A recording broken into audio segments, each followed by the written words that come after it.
Bismillah, kita masuk ke materi ya. Judulnya Akhwat No Baper. Ada apa nih antara akhwat dan kata baper? Seperti yang kita ketahui, wanita itu memang identik dengan sifat perasa. Coba kita bahas dari segi ilmiah dulu. Dikutip dari website National Geographic Indonesia, sebuah penelitian yang dilakukan oleh peneliti University of Basel di Switzerland mengungkapkan bahwa tidak ada yang salah dengan pernyataan perempuan lebih emosional daripada laki-laki. Dengan hasil penelitian, mereka menjelaskan bahwa bukan hati yang menyebabkan kondisi ini, melainkan otak. Penelitian ini mengungkapkan bahwa pada otak anak laki-laki memiliki volume insula anterior atau volume materi abu-abu yang tumbuh lebih besar pada bagian yang menyebabkan perilaku kurang peka terhadap perasaan dan emosi. Insula anterior adalah daerah otak yang terlibat dalam pengenalan emosi dan empati pada orang lain. Sebesar 19% bagian otak tersebut merupakan bagian yang tidak peka terhadap perasaan dan emosi. Penelitian menemukan adanya struktur otak yang berbeda antara anak perempuan dan anak laki-laki yang menentukan kepekaan terhadap perasaan dan emosi. Peneliti juga mencatat bahwa perubahan materi abu-abu pada insula anterior kemungkinan besar memiliki kaitan dengan kedewasaan seseorang. Nah, teman-teman, berdasar penelitian ilmiah, ternyata memang ditemukan adanya perbedaan struktur otak antara pria dan wanita. Perbedaan tersebut diduga menjadi penyebab adanya sifat emosional atau perasa pada wanita yang terbentuk lebih besar daripada sifat perasa pada kaum pria. Dalam Islam, baik pada Al-Quran, hadis maupun kisah-kisah orang-orang soleh terdahulu, digambarkan memang perempuan itu identik dengan perasa. Dalam artian, kodrat wanita itu memang berkaitan erat dengan emosi, seperti penyayang, pencemburu, penyabar, lemah lembut, senang jika dipuji, dan sifat-sifat lain yang berkaitan dengan emosi. Contohnya di ayat ini menerangkan kesabaran dan perjuangan sosok ibu dalam mengandung dan merawat anaknya. Allah berfirman, "Dan kami perintahkan kepada manusia berbuat baik kepada dua orang ibu bapaknya. Ibunya telah mengandungnya dalam keadaan lemah yang bertambah-tambah dan menyapihnya dalam 2 tahun. Bersyukurlah kepadaku dan kepada dua orang ibu bapakmu, hanya kepadakulah kembalimu." Quran Surah Luqman ayat 14. Inilah di antara alasan kenapa kita mesti berbakti pada orang tua, karena kesusahan yang ia hadapi ketika mengandung kita. Taisir Al-Karimir Rahman halaman 648. Nah teman-teman, jika sosok ibu tidak diberi sisi perasaan yang besar oleh Allah, tak mungkin ibu sanggup bersabar dan menanggung beban dalam mengandung anak-anaknya. Lalu di ayat berikut dijelaskan bahwa Allah memang menciptakan manusia itu berpasang-pasangan. Allah menciptakan wanita bagi pria, agar dari diri sosok istri itu suami dapat mendapatkan ketenangan jiwa, yang berarti wanita memiliki sifat-sifat yang dapat membuat seseorang merasa tenang dan tentram jika bersamanya. Bisa kita ingat kembali firman Allah di Quran Surah Ar-Rum ayat 21, "Dan di antara tanda-tanda kekuasaannya ialah Dia menciptakan untukmu istri-istri dari jenismu sendiri, supaya kamu cenderung dan merasa tentram kepadanya, dan dijadikannya di antaramu rasa kasih dan sayang. Sesungguhnya pada yang demikian itu benar-benar terdapat tanda-tanda bagi kaum yang berfikir." Pada tafsir Al-Madinah Al-Munawwarah, Markas Ta'zim Al-Quran di bawah pengawasan Syekh Profesor Dr. Imad Zuhair Hafidh, Profesor Fakultas Al-Quran Universitas Islam Madinah, tafsir ayat tersebut ialah pada kalimat supaya kamu cenderung dan merasa tentram kepadanya, yakni agar kalian condong kepada mereka dan menetapkan bahwa dari diri mereka, yaitu para istri diri para istri, terdapat ketentraman dan ketenangan bagi jiwa kalian. Lalu, dan dijadikannya di antaramu rasa kasih dan sayang, yakni rasa kasih sayang dan cinta antara suami dan istrinya di dalam ikatan pernikahan. Mereka saling berlemah lembut, padahal sebelumnya mereka berdua tidak saling mengenal dan tidak saling mencintai. Dalam suatu hadis, terdapat perintah untuk memperlakukan wanita dengan lemah lembut. Salah satu alasannya karena memang fitrahnya wanita adalah makhluk perasa.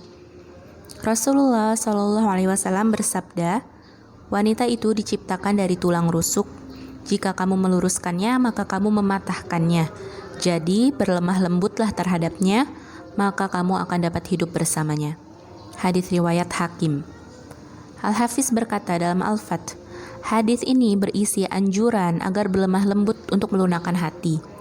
Hadis ini pun berisi cara memimpin wanita, yaitu dengan cara memaafkan mereka dan bersabar terhadap kebengkokan mereka. Dan siapa yang ingin meluruskan mereka, berarti mengambil manfaat mereka. Karena setiap manusia membutuhkan wanita, ia merasa tentram kepadanya dan menjadikannya sebagai penopang kehidupannya. Seolah-olah beliau mengatakan, mengambil manfaat mereka tidak akan tercapai kecuali dengan bersabar terhadapnya. Akhwati fillah, berdasar penjelasan-penjelasan di atas, jelaslah bahwa suatu hal yang wajar jika wanita pada dasarnya memiliki sifat perasa. Allah sudah menciptakan wanita sedemikian rupa, apalagi memang akan dipasangkan dengan pria.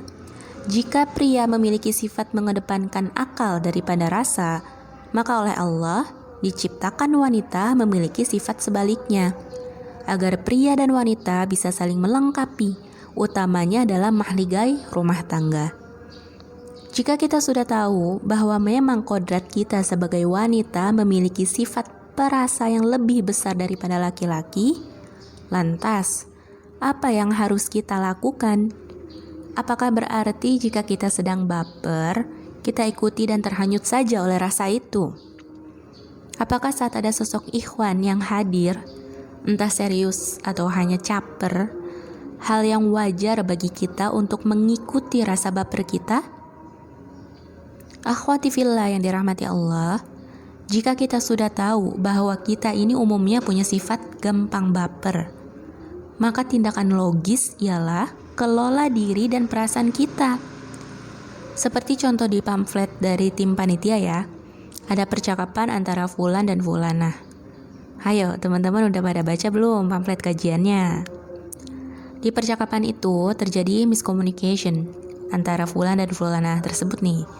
Si Fulan yang bertanya jadinya terkesan caper, Fulanah yang menjawab pun malah kebawa baper. Kita nggak akan bahas dari segi ikhwan, walau secara umum memang ikhwan itu sifatnya dalam tanda kutip pemburu. Sekilas bisa kita ingat sebelum teknologi secanggih sekarang, yang bertugas memburu hewan adalah pria, sedangkan yang mengelola hewan tersebut menjadi makanan adalah wanita. Pun di zaman ini, yang wajib bertugas mencari nafkah adalah pria, yang mengelola rumah tangga adalah wanita.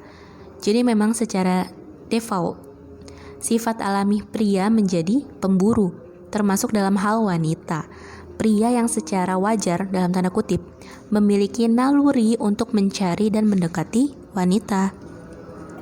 Jika kita sudah tahu secara kodrat ada perbedaan antara pria dan wanita, maka bentengilah diri kita dengan ilmu agama mengenai batasan interaksi antara pria dan wanita, agar tidak terjadi kesalahpahaman ataupun hal-hal tidak baik lainnya. Dalam Islam, terjadinya interaksi antara pria dan wanita non-mahram ya, secara wajar diperbolehkan dalam ranah pendidikan, kesehatan, muamalah atau jual beli, dan kemiliteran. Di luar hal tersebut, hindarilah percakapan dengan ikhwan non-mahram, karena selain 4 hal tersebut, sudah hampir pasti isi percakapannya adalah hal-hal yang tidak penting. Entah itu hanya berisi candaan saja, ngobrolin film, musik, bincang-bincang tentang hobi, dan hal-hal lainnya yang tidak berfaedah. Di Rasulullah, mungkin ada yang sempat mengalaminya juga.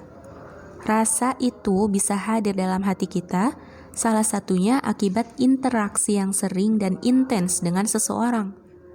Banyak kasus di mana tadinya si Fulanah itu gak ada rasa apapun sama si Fulan, tapi misalnya karena mereka rekan satu kantor, Mereka sering berinteraksi baik yang diperbolehkan seperti membahas masalah pekerjaan mereka, sampai yang tidak penting pun mereka bahas. Akhirnya dari interaksi tersebutlah mulai muncul rasa nyaman satu sama lain. Yang dikhawatirkan dan paling berbahaya ialah rasa tersebut tidak dapat dikelola dengan baik, hingga akhirnya terjerumus pada zina atau mendekati zina. Padahal dalam ayat berikut secara tegas mendekati zina pun dilarang oleh Allah. Allah berfirman di Quran Surah Al-Isra ayat 32, "Dan janganlah kamu mendekati zina. Zina itu sungguh perbuatan keji dan suatu jalan yang buruk." Interaksi dengan lawan jenis non-mahram dapat menjadi salah satu pintu menuju zina.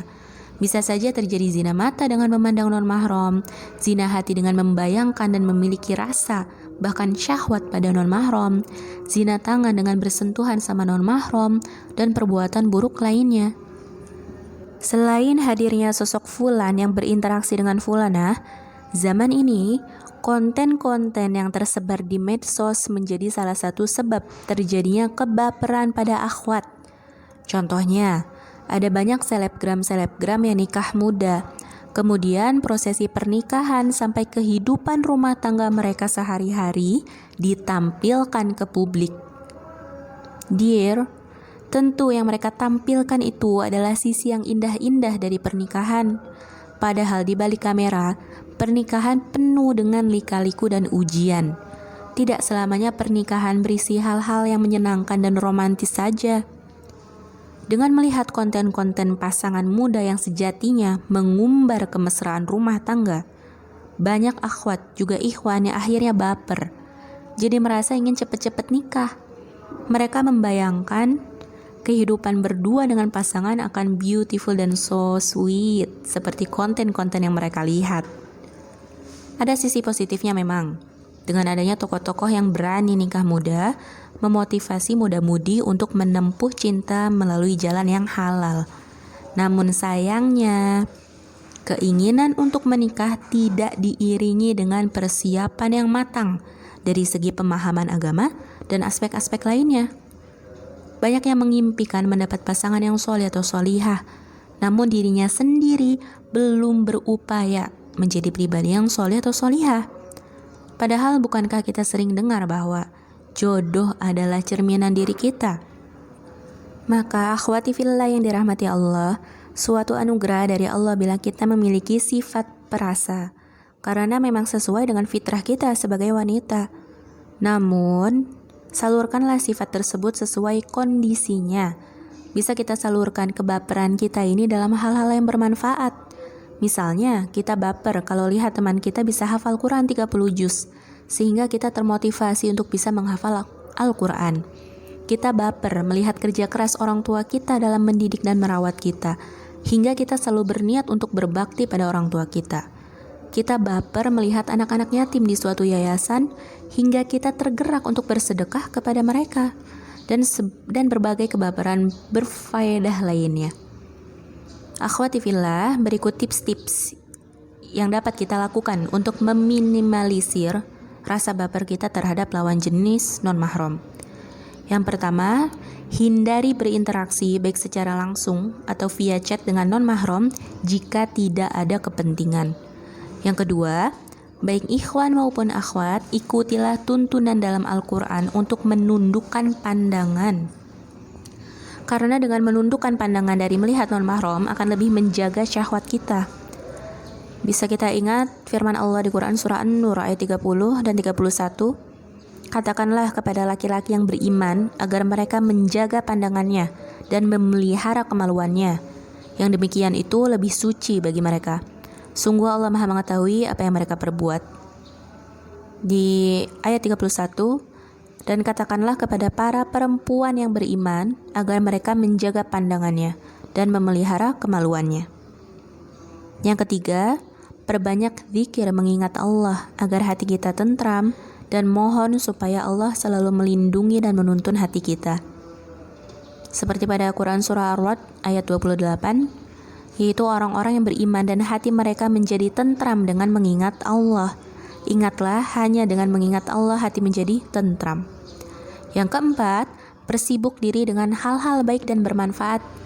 Nasihat dari Ibnu Qayyim al-Jauziyah rahimahullah, jika dirimu tidak disibukkan dengan hal-hal yang baik, pasti akan disibukkan dengan hal-hal yang batil. Yang kelima, perluas wawasan, utamanya ilmu syar'i, agar kita dapat menjalani kehidupan ini sesuai dengan aturan-aturan Allah dan tuntunan Rasulullah SAW.